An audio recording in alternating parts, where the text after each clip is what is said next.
More on the Dow taking hits, down just about 2.9% today. Again, that's less than when China last devalued in August of 2015. And the Dow is up about 10,000 points since then. Most of that gain on President Trump's watch. Joining me now is Point Bridge Capital CEO and Make America Great Again ETF creator. He's Hal Lambert. Hal, great to see you. Great to see you. Hal, is this a forever trade war, as critics are now saying? Are you worried? Are you grabbing your wallet and running for the basement, slam the door and get out the nail gun? Are you worried?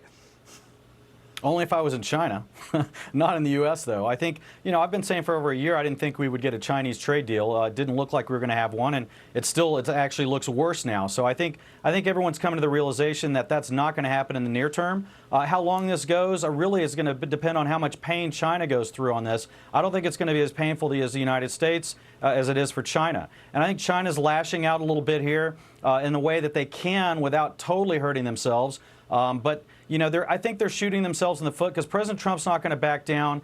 They don't buy much from us, so they don't really have a tariff response to our tariffs. So this is one thing they can do.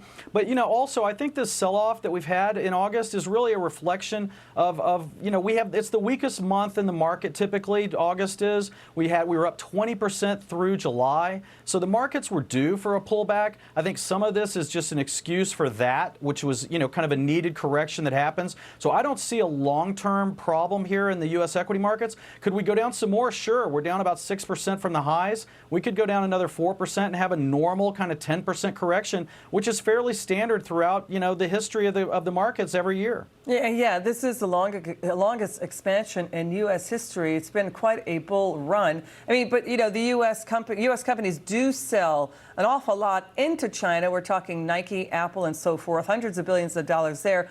But, Hal, I want to get to this point.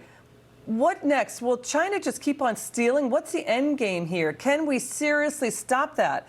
Is a trade fight really going to stop that? I mean, how do you get out of this? What can the president do to say, I'm done, and declare victory?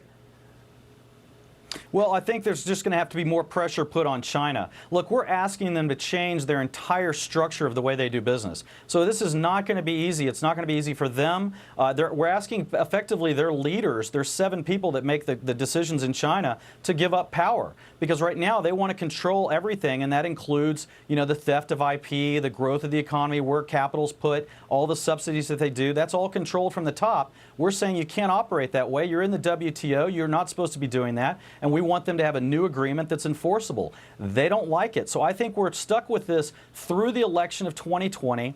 Then they're going to look back and say, okay, did President Trump win? Which I think he will. And then they're going to have to reevaluate and go, well, what do we do now? We've got 4 more years of President Trump, and we don't know that they can go through that much more pain for the 4 years. So I think that's where we are. We're going to have to follow the markets from here through the end of through the next election cycle. We're running out of time. I got to cut in here because I want to get to this story. The FBI wants a new Minority Report movie-type tech tool. They want to track social media, Instagram, Twitter, Facebook, for criminals and terrorists to catch them before they act. They just put out this request for a proposal. They're going to spend big money here. We're talking monitoring by the government of social media to catch criminals before they commit their crimes. Your reaction to that? Wow, that's interesting. I think that's certainly better than putting on massive gun control around the country. But I think surveillance by the FBI, they're probably already doing some of it. This is probably ratcheting up the expense on that to take it to a new level. But I would suspect they're already doing some of this. Yeah, they want to do it in real time. Hal Lambert, thank you so much. Great to see you. Come back soon.